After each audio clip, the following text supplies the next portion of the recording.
Now we will be discussing the major proponents of Hindu Reformism in South Asia.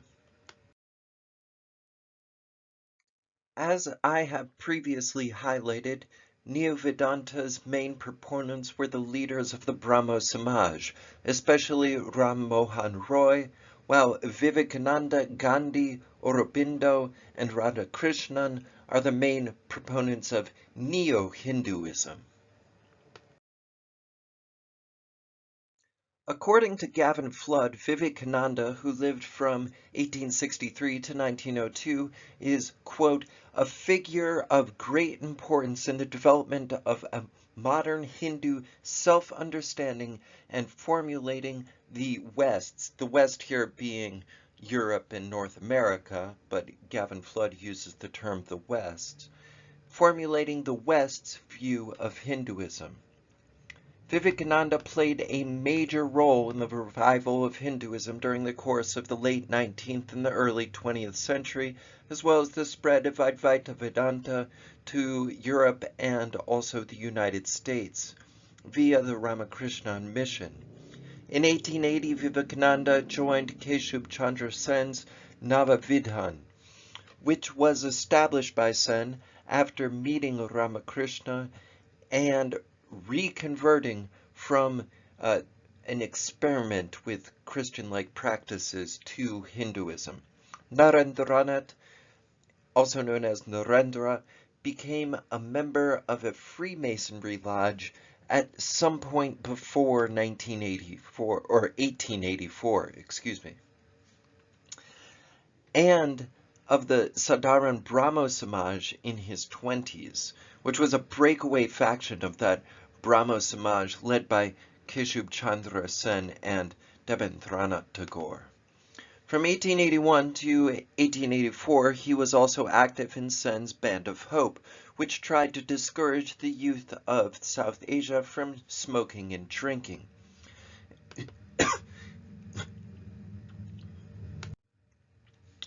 It was in this sort of milieu of religious societies that Narendra became acquainted with European esotericism, which had also become popular in the United States.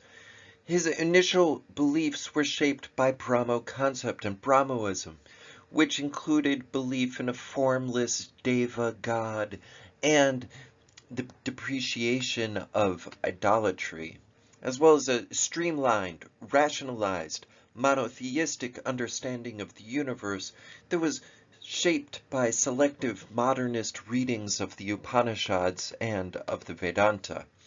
He propagated the idea that, quote, the divine, the absolute, exists within all human beings, regardless of social status. So here you're seeing a rejection of notions like Varna and Jati depicting individuals as higher than others based on their divine status. So he's sort of rejecting those, although not explicitly so, just the divine aspects of them, not the social hierarchies themselves. During this period, he became acquainted with and maintained relatively close contact with Ramakrishna, who eventually became his guru. Maharaj, a scholar of the period, has argued that Ramakrishna gradually brought Narendra to a Vedanta-based worldview, which provided a new ontological shape to his understanding of the universe. Now, of course, many individuals will be familiar with Mahatma Gandhi from their study of world history, and Gandhi has become a sort of worldwide hero of tolerance and striving towards freedom as well, a hero of post-colonialists, independence thinkers, and so forth. In his own time, he objected to the growing forces of Indian nationalism, perhaps ironically, communalism, and the subaltern response. Gandhi saw religion as a uniting force, confessing the equality of all religions. He synthesized the Astika, Nistika, and certain elements of what he saw as Abrahamic religions, promoting an inclusive culture of peaceful living. a sort of form of secularism, but a form of secularism that was explicitly Hindu and religious.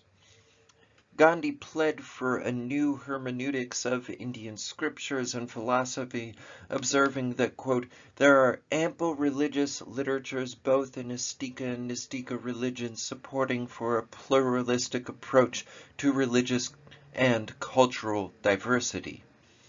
Here he's using Nistika as a sort of all-inclusive term, not just referring to Jainism and Buddhism as Nistika, but all non-Hindu religions are Nistika. In the Orthoprax Advaita Vedanta and the Heteroprax Jain conceptions, Anekantavada provided him concepts that were an integral approach to religious pluralism. He regarded Advaita Vedanta as a universal dharma. So here he began to use dharma much more like the term religion in a modernist sense, right? So our contemporary understanding of the term religion is probably shaped by modernist understandings of the term, and those modernist understandings of the term are not necessarily limited to English language contexts. Of course, there's Hindi playing into this as well, Gujarati, for example, but here he's using the term dharma very much like the term religion, which contrasts with the way the term dharma had been used in previous contexts in our course. From this point onward, Gandhi offers an interpretation of Hindu-ness, which is basically different from Sangh Parivar's interpretation of Hindu-ness. The concept that there is an Anekantavada offered by Gandhi as an axiom of truth, which is many-sided and potentially very relative.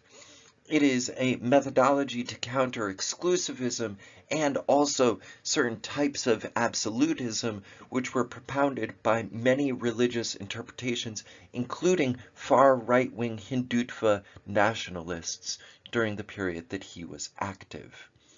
So Gandhi's conception of pluralism had the capability of synthesizing different perceptions of reality, and in the spirit of this synthesis, it essentially created a understanding, however, of South Asia where Hinduism was an overarching force, sort of at the top of the synthesis, the most observable feature of that synthesis. And our last figure here that we're going to look at as a major proponent of Neo-Hinduism and Neo-Vedanta is Sarvepalli Radhakrishnan, who is a major force in the further popularization of Neo-Vedanta. As a schoolboy, Sarvepalli Radhakrishnan was inspired by Vivekananda's lectures. So here you're seeing a student of Vivekananda in that sense. And he also found an ennobling vision of truth and harmony, as well as a message of Indian pride in these lectures. So this was his inspiration.